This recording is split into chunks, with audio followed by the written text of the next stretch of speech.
Hello students. Today we will be going to discuss the next exercise of the chapter Measures of Dispersion, exercise 3rd, in which we will discuss the topic mean deviation or mean absolute deviation by using the mean and median. Both the items we will use here. Mean deviation is basically another measure of dispersion. It is also known as average deviation. जो mean deviation है उसे हम average deviation भी कहते हैं. Mean deviation is defined as the arithmetic average of the deviation of various items of a series computed from some measures of central tendency, say mean और median. यानी जो mean deviation है वो क्या है, हम उसमें arithmetic average को deviations में लेकर चलते हैं. हम सेंट्रल टेंडेंसी के दो मीन्स को यूज करते हैं, चाहे मीन हो चाहे मीडियन हो. Although mean deviation can be computed either from the mean or median, but theoretically median is preferred. Why it is preferred? Because the sum of the deviations of the items taken from the median is minimum when signs are ignored. That's why we use the median. We are given the formula for calculating mean deviation. Formula are mean deviation from median and mean deviation from mean. हमें दोनों के formula दिए गए हैं. देखिए दोनों ही formula को निकालने के लिए हमें एक तो मीन चाहिए और एक हमें मीडियन चाहिए. पहले हम बात करते हैं मीडियन की. मीन डेविएशन फ्रॉम मीडियन, जिसमें हमारा फॉर्मूला रहेगा sigma x minus M bar upon N, यानी sigma D M bar by N. यहाँ m जो है वो स्टैंड करता है मीडियन के लिए, x हमारी सीरीज की वैल्यू होंगी और n हमारा टोटल नंबर रहेगा. ऐसे ही हम निकालेंगे मीन डेविएशन फ्रॉम मीन, जिसमें हमारा फॉर्मूला रहेगा sigma x minus x bar का बार और अपॉन n और सिग्मा डी एक्स बार बार अपॉन में n. यानी कि हम ये दोनों फॉर्मूला यूज करके मीन डेविएशन फ्रॉम मीन और मीडियन कैलकुलेट कर सकते हैं. ऐसे ही हम कोएफिशिएंट की वैल्यू भी निकाल सकते हैं. Coefficient of mean deviation from mean and coefficient of mean deviation from median, दोनों ही वैल्यूज जो है वो कैलकुलेट की जा सकती हैं. जब हम coefficient of mean deviation from median निकालेंगे तो हमारा फॉर्मूला रहेगा मीन डेविएशन फ्रॉम मीडियन यानी एमडीएम अपॉन मीडियन, और coefficient of mean deviation X bar के लिए हम ये फॉर्मूला लेकर चलेंगे एमडी एक्स बार अपॉन में मीन. हमारे ये दो फॉर्मूलाज फॉर कोएफिशिएंट जो है रहेंगे. Now we are using the formula calculation of mean deviation. हम पहले इंडिविजुअल सीरीज में लेकर चलेंगे. इंडिविजुअल सीरीज में हमारा जो फॉर्मूला रहेगा M D X bar is equal to sigma D X bar का बार, और जो हम मीडियन से निकालेंगे उसका फॉर्मूला रहेगा M D M is equal to sigma D M bar upon में एम. ये हमारा मीडियन से फॉर्मूला रहेगा.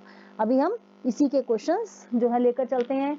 इसी में ऐसे ही हमारा formula coefficient of mean deviation के लिए भी यही रहेगा.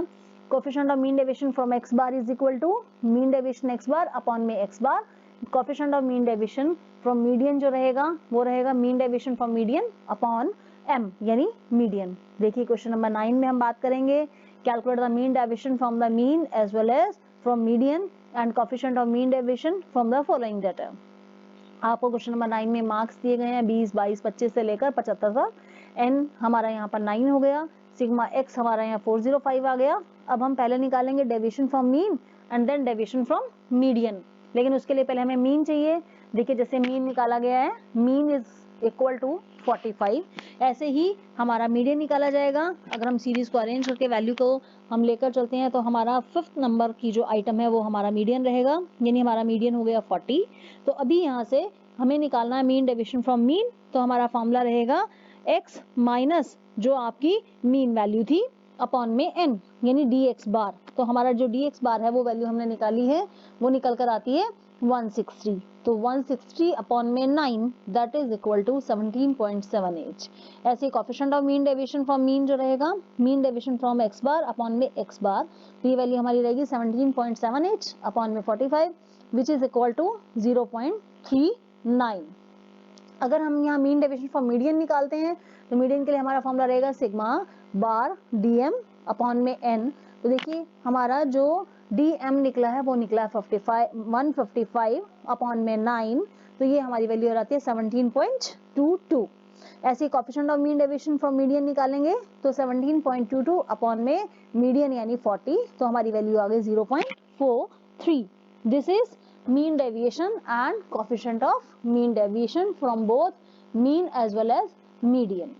Now we will take the discrete series. यहाँ discrete series में ज़्यादा फर्क नहीं आएगा, जैसे हमने इंडिविजुअल सीरीज में लिया, हमने x वैल्यू ली, हमें अब यहाँ f भी दिया होगा तो हम f को भी साथ में ही कंसीडर करेंगे। हमारे फॉर्मूला में देखिए जैसे मीन डेविएशन फ्रॉम x बार है तो f का एडिशन हो जाएगा, तो हमारा जो फॉर्मूला रहेगा वो क्या रहेगा, md x bar is equal to sigma f dx bar का बार, अगर मीन से निकाल रहे हैं, अगर मीडियन से निकाल रहे हैं तो mdm is equal to sigma f dm का बार अपॉन में n। This is from median, हम इसे मीडियन से निकाल रहे हैं। अभी इसका हम इलस्ट्रेशन देखें, इलस्ट्रेशन नंबर 10 में हमें बिल्कुल वैसे ही करना है जैसे हमने पीछे किया। हमें x दिया गया है, हमें f दिया गया है, f से cf निकाला, cf के बाद हमने मीडियन निकाला, मीडियन हमारा 40 आया, हमने फिर f dm बार निकाला है। तो यहाँ से देखिए f dm बार जो हमारी वैल्यू निकल के आती है दैट इज इक्वल टू 620। हमारा मीन डेविएशन फ्रॉम मीडियन रहेगा sigma f dm bar upon में n, तो हमारी वैल्यू हुई 620 अपॉन में 60, तो दिस इज इक्वल टू 10.33। ऐसे ही कोफिशिएंट अगर हमें इसका निकालना है तो coefficient of mean deviation from median is equal to mdm upon m is equal to 10.33 upon में 40, दिस इज इक्वल टू 0.258। अगर हमें मीन डेविएशन फ्रॉम मीन निकालना है तो हमें मीन चाहिए। देखिए हम मीन की वैल्यू पहले निकालते हैं, दैट इज इक्वल टू 41, तो हमारा जो मीन है वो 41 आ गया। ऐसे ही x हो गया, ये f हो गया, fx से हमारा मीन निकला। अब हमें निकालना है dx बार का बार, तो dx बार का बार हम निकालेंगे जिसमें x माइनस एक्स बार की वैल्यू लेकर उसका बार लेते जाएंगे हर फिगर के लिए। ऐसे ही फिर हम हर फिगर को f से मल्टीप्लाई करते जाएंगे। f से मल्टीप्लाई करने के बाद देखिए हमारी जो फिगर है सिग्मा f dx बार का bar that is equal to 640 हमारी जो वैल्यू आ जाएगी। तो mean deviation from mean is equal to 640 upon में 60 which is equal to 10.67। ऐसे ही coefficient of mean deviation from mean which is equal to 10.67 upon में 41 and which is equal to 0.26। तो ये हम डिस्क्रीट सीरीज से भी वैल्यू निकाल सकते हैं। देन नेक्स्ट हमारा टॉपिक है कंटिन्यूअस सीरीज। अब हम कंटिन्यूअस सीरीज की बात करें तो उसमें हमारा फिर और ज्यादा फर्क नहीं रहेगा, क्योंकि कंटिन्यूअस सीरीज में हमें जो x दिया है वो हमें ग्रुप्स में दिया होता है, जैसे 0 to 10, 10 to 20, 20 to 30, 30 to 40 and 40 to 40 which is given in illustration number 11, जिसमें नंबर ऑफ स्टूडेंट्स आपको अकॉर्डिंग टू मार्क्स दिए गए हैं। यहाँ भी हमें कुछ अलग से नहीं करना, हमें मार्क्स दिए गए हैं, f दिया है, हम मार्क्स को मिड वैल्यू में कन्वर्ट करेंगे तो हमारा m आ जाएगा। जहाँ हम x लगा लेते हैं वहाँ हम fm लगाएंगे, अब हम m यूज करेंगे x की बजाय। तो हमारे पास यहाँ पर जो है f है, m है, fm निकाला, fm से हमने x बार निकाला, हमारा जो x बार आया दैट इज इक्वल टू 27। फिर हम वही डेविएशन लेंगे, डेविएशन मीन से लेंगे, जो हमारी वैल्यू है मिड वैल्यू माइनस मीन। तो देखिए हम 1 बाय 1 ले रहे हैं जिसमें 22, 12, 2, 8, 18 वैल्यूज आ गई। अब हम इसको f से मल्टीप्लाई करेंगे, f से मल्टीप्लाई करने पर हमारी टोटल वैल्यू आती है 472। तो मीन डेविएशन फॉर मीन हुआ सिग्मा f dx बार का बार अपॉन n, तो हमारी वैल्यू आई 472 अपॉन में 50, this is equal to 9.44। Now will take coefficient of mean deviation from mean, जिसका फॉर्मूला रहेगा mdx बार अपॉन में x bar. mdx bar is equal to 9.44 upon में 27 which is equal to 0.349। हमें इस question में सिर्फ mean और coefficient of mean पूछा गया था फ्रॉम मीन डेविएशन। अभी नेक्स्ट क्वेश्चन में हमें फिर से mean deviation and it's coefficient पूछा गया है, तो हमें मीन और मीडियन दोनों से ही इस वैल्यू को निकालना है। The question is similar, you can attempt it. यहाँ से हमारा जो ये लास्ट टॉपिक जो है कवर अप हो जाता है रिगार्डिंग द मीन डेविएशन। तो मीन डेविएशन में आपने देखा, मीन डेविएशन में हमारे पास फॉर्मूलाज रहते हैं और ये फॉर्मूलाज हमें जो है फॉलो अप करने हैं मीन डेविएशन के लिए। अभी हम मेरिट्स एंड डीमेरिट्स और मीन डेविएशन की बात करेंगे। मेरिट्स जैसे कि मीन डेविएशन की मेरिट्स में हमें कहते हैं it is simple to understand and easy to compute. देखिए ये मेथड जो है हमारा बहुत ही सिंपल है, इजी है इसको निकालना, और ये मेथड जो है सभी ऑब्जर्वेशंस के बेस्ड पर है, यानी इसमें कोई भी ऑब्जर्वेशन को छोड़ा नहीं जाता। तीसरा, it is less affected by the extreme items, इसमें एक्सट्रीम आइटम्स को जो है कम अफेक्ट इनका आता है एक्सट्रीम आइटम्स का इस वैल्यूज के ऊपर। It is very useful in various field such as economics, commerce and social fields. ये हर जगह यूज होता है, चाहे वो इकोनॉमिक्स का फील्ड है, चाहे कॉमर्स का फील्ड है, चाहे सोशल फील्ड है। Next, comparison about formation of different series can be easily made as deviations are taken from a central value। यहाँ जो वैल्यूज ली जाती हैं वो सेंट्रल वैल्यू से ली जाती हैं, इसलिए आप इसमें कंपैरिजन भी बहुत इजीली कर पाते हैं। अभी इसकी कुछ डीमेरिट्स आएंगी मीन डेविएशन की। डीमेरिट्स देखिए, जिसमें ignoring plus minus signs are correct from mathematical point of view.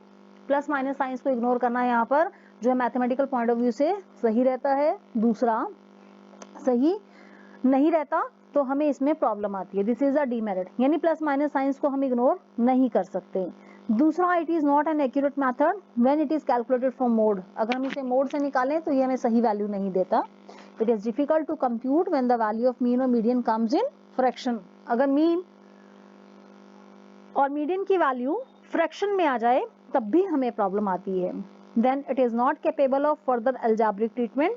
इसका अलजेब्रिक ट्रीटमेंट भी इजीली नहीं किया जा सकता। और it is not used in statistical conclusion. Statistical conclusion में भी हम इसे यूज नहीं कर सकते, यानी स्टैटिस्टिकली हम इसमें जो है वैल्यूज को कंक्लूड करना हमारे लिए इजीली पॉसिबल नहीं होता। And this is all about the topic of mean deviation in which we read the formulas and merits and demerits of mean deviation. And